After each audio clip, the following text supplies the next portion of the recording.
So starting from now until the rest of the season, all Grandmaster Nightfalls are available for you to do. This week, the rotation of reward will be Palindrome. Next week, I think it goes back to Swarm, is that right? And then Shadow Price. Today's video, though, is essentially how to do Insight Terminus Grandmaster, as well as Warden of Nothing. Both of those Grandmaster Nightfalls we have not covered yet, but if you are just here looking to do a farm for those weapons, I would just suggest doing Arms Dealer. In terms of like time commitment and everything, that's probably still the best Nightfall. Arms Dealer, you can roughly get it down to like 10-11 minutes, even on Grandmaster. And if you are looking for a guide for that, down below in the description will be a link to our Arms Dealer Grandmaster guide. But let's start this one off with Warden of Nothing. I was actually interested in this one, as I figured Warden would probably present us a pretty good challenge comparable to that of Proving Grounds. It comes with modifiers like Scorched Earth, where your enemies throw significantly more grenades, Shocker, where goblins will actually spawn arc pools that cause damage over time, and you want to be very careful to not step on those. Also, all champions are present. Barrier, Unstoppable, as well as Overload champions, but I will say you don't really need everyone rocking Overload rounds. You really just want to have 2 members rocking Unstoppable and just one of you rocking Overload, as there really isn't that many Overload champions. I think it's like maybe 2, 3. I will suggest though that everyone on the team rock Anti-Barrier, and the best mod for that is of course Anti-Barrier Sniper Rifle. Now some other modifiers here include Match Game, Extinguish, Limited Revives, as well as Champions Mob. Overall, the one thing to take away from this Nightfall is really the boss is extremely squishy and you'll be able to kill it very, very fast. This Nightfall will take you roughly somewhere around that 17 to 20 minute mark. The main thing to take away from this Nightfall is just not to get killed by stupid stuff. Trains, there's a lot of times you can like pop open your Sparrow. You got to be very careful because you're super squishy in your Sparrow and something can just gun you down immediately. Outside of that though, if you just take your time moving throughout this entire Nightfall, you'll be just fine. Now loadout wise, nothing much is really deviated from what we've used in the past. I still find that my Revenant subclass combined with Aeon Swifts is the best way to go in terms of like generating heavy ammo for my teammates. Les was rocking Anarchy and I'm rocking Anarchy, but Bombat was still rocking a rocket launcher. The beautiful thing about Aeon Gauntlets with Sect of Insight is that you're just providing so much heavy ammo upon finishers on those champions that you can really rock whatever heavy you want. Like Les didn't even have to rock Anarchy. He could rock a rocket launcher or something else, but I will say whoever is going for the finish, who's rocking Aeon Swifts, make sure to include this mod Reactive Pulse. This will keep you alive, especially against those pesky unstoppable champions that like to explode. And again, the other mods of choices here that I like to combine, things like Resonant Siphon, Glacial Inheritance. I'm not going to go into this when we get into Insight Terminus, as all of my mod choices here pretty much stay the same. Matter of fact, the only thing that changes from Warden of Nothing to Insight Terminus is my special weapon. We actually use the Grenade Launcher Truth Teller with both Disruption Break and Blinding Grenades. Fantastic for Insight Terminus, especially in the boss room. And I would highly suggest if you have a Blinding Grenade Truth Teller to use that for Insight. But for both of these Nightfalls, everything here is pretty much the same. I like survivability, which is why I take advantage of Protective Light. Somebody asked me the other day, why not take advantage of High Energy Fire, since we're already taking advantage of things like Powerful Friends and Radiant Light, as well as Take a Charge. We constantly have Charge with Light on us. Wouldn't we like the damage buff that High Energy Fire gives you? Sure. However, I'm already taking advantage of Whisper of Hedrons, and those two do not stack. This gives me a damage bonus upon landing a freeze on a target, which happens quite a lot here with Dustfield Grenades, as well as Gambler's Dodge and my Shurikens. Also was using Whisper of Torment here alongside Whisper of Durance. We mixed things up a little bit this time. Now, Les and Bombad, pretty much what you see them using right here didn't really deviate much throughout both of these Nightfalls. But if you are a Warlock and you like to use Chaos Reach, doubling up with Geomax is fantastic. This is actually Bombad's loadout right here. Izanagi's, a rocket launcher, Geo's, quite nasty, and Les rocking essentially the same exact thing except for he's rocking a bow, as we do have a few Overload champions in this Nightfall. Now let me talk about a few problem areas in this Nightfall that may give you some trouble. Everything else before is just kind of like slow, methodical, stay together as a team, don't get run over by the trains, take to the railings if you need to, deal with the champions from afar. But this room right here can get a little hectic, and it actually did a couple of times for us. I would suggest upon clearing the ads in this room, and when you have the big Vex mini boss spawn, go ahead and get ready to burn a Chaos Reach super on that boss. Now, before you do that, you definitely want to make sure your teammates that are rocking Chaos Reach are taking advantage of the mod's Focusing Lens, as this increases the damage of your light abilities against combatants that are affected by stasis. So whoever your Revenant Hunter is, or whether you're rocking Shadebinder or even Behemoth, throw a grenade out there, throw a melee, something to apply stasis to that Vex mini boss, because upon gunning down that Vex, all the ads in the room will will despawn. Now, the Prison of Elders room, that's kind of like problem area number 2. Initially, when you come in the room, you have a lot of different ads there in the middle, as well as a number of champions. Deal with them. This is like round 1 of Prison of Elders, which is just simply to eliminate the enemies. But the second round will require you to actually defuse the splinter mines, and you have 3 to defuse. Now, you actually have plenty of time here to get to the mine and stand in that area. And the moment you stand in that control point, it stops the timer, and it starts off with like point A with like an entire minute. So feel free to deal with the ads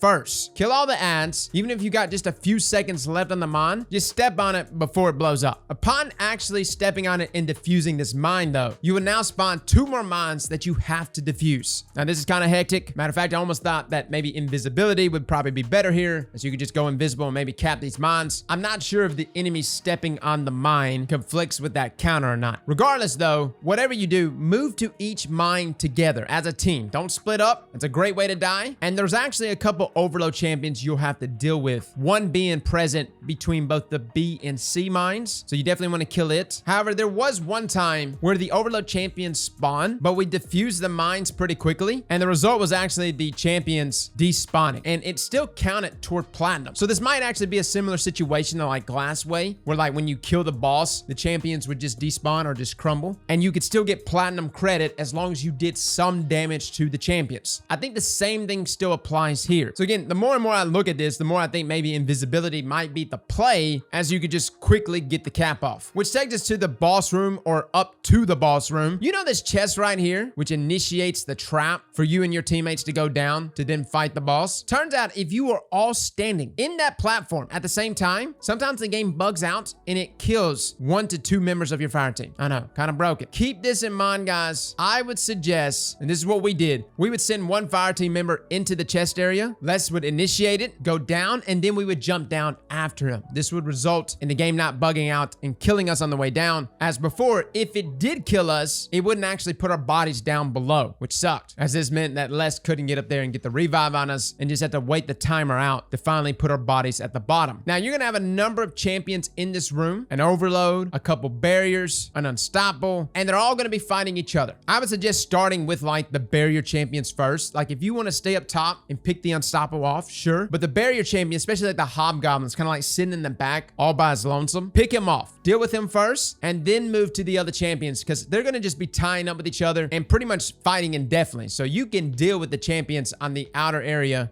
first before moving to those champions fighting in the middle. Now, the boss itself, considering we are taking advantage of things like focusing lens, the boss was super easy. Like a couple anarchy shots. I threw some stasis on him. Les and Bombad both popped their Geomag Chaos Reach supers on him. And as you can see there, we're pretty much instant melting this boss. Actually, I pretty much think any super could probably do this just fine. And again, the more and more I look at this, the more I think that maybe a Revenant subclass is not necessarily needed on this particular Nightfall. Maybe Invis would be the play. Potentially a combination of bottom tree tether. You can still get the debuff off on the boss. Yeah, which takes us to Inside Terminus. All right, guys, everything that I just went over mod-wise, pretty much the exact same thing. However, the modifiers for this one has only barrier champions and unstoppable champions, so no one has to be rocking overload rounds. One of the most annoying things about this one is this modifier right here, Cargens. I think I'm saying that right. Cargens stratagem. Incoming void and environmental damage increase. And the reason why this one's annoying, the boss himself, I don't know, does like these void attacks, and they leave these paths of like void fire on the ground. Whatever you do, do not touch it. Just don't touch it, guys. I don't even care if it's like 4 seconds. It will instant melt you, whether you're rocking void resist, concussive damners, whatever. That is the most dangerous thing in this entire Nightfall, so just keep that in mind. As far as this Nightfall itself though, the biggest trade out that I made that has made all the difference in this Nightfall was actually this truth teller right here. So I actually equipped this truth teller as well as my guiding sight scout rifle. This is not necessarily the best scout rifle, but I just rocked anti-barrier rounds for scouts. The main thing is that truth teller and its blinding capabilities locks all those meaty cabal enemies in place, especially gladiators. Gladiators will just bum rush you, and like the areas where it really shined that I really appreciated blinding grenades was of course this middle room where a number of ads are like spawning back and forth. Again, you can't blind champions, but it's the trash ads and the other meteor ads that you can blind, and it blinds them for a pretty good duration. But popping your supers supers, chaining your supers, very helpful here. Now let's talk about the boss room. Now this room can take you like 6-7 minutes, or it can take you 20. Or you can actually fail, and we did actually fail once, as ads just continually pour out in this room, which is pretty annoying as you have to cap those Vex zones. And if you got gladiators on the zones, yeah, you're not gonna win that 1v1, which is why blinding grenades were so beneficial here. When you get Kargan though to about 2/3 health, Kargan will jump up and will then gain that Vex immunity field around it. I personally think that you could split up, if done correctly, and cap all the Vex zones at the same time. But it's gonna require a couple of things. Number one, it's gonna require whoever it is rocking the True Teller with blinding grenades to be constantly blinding literally everything. There's no champions in this room. There's no reason why you can't blind everything, but you just have to literally shoot every grenade shot possible as enemies are pouring out. During this process, whoever the Revenant Hunter is might want to go ahead and pop their Super 2 to lock enemies in place. We did not perfect this yesterday, but I do think this is the best way to optimize this, as you can lock enemies in place, blind them in the process, and the moment you get the cap off on those zones, voila, the boss drops down and you can just unload everything on it as well as all the ads around it. Now, if you go about the process of killing all the ads while capping, ads do not stop spawning. They just keep coming. Now, someone mentioned in the comments that if you leave 4 Legionnaires up, something about ads don't spawn then. Maybe that works. We didn't try it, but if you want to try it, what's the worst that can happen? You might wipe, but you're doing it for science, so it's worth it. For real though, let me know if it actually works. Regardless though, I do think that you can actually get the cap off on all 3 zones at the exact same time if you get there fast enough, and whoever the Hunter Revenant is, popping his super, locking enemies in place, getting blinding grenade shots off on enemies. I really think this is the way to really optimize this room. So guys, those are our guides for these Nightfalls. Let me know in the comments below what you think. If you have any other better strategies, let me know. Again, nothing much has really changed between these Nightfalls and all the other Nightfalls that we ran. We've had a very strong offensive strategy all season long with a single Hunter Revenant, 2 Chaos Reach supers. It's been absolutely meta for us. Like I said, the only thing that really changes week to week is dependent on whatever the champions are. So we might change like a weapon out here and there. And for Inside Terminus, considering that final boss room does not have any champion spawn, it is a perfect room for a blinding grenade launcher. Well, fellas and ladies, thank you all for coming and watching. And as always, slap that like button like your mama told you right.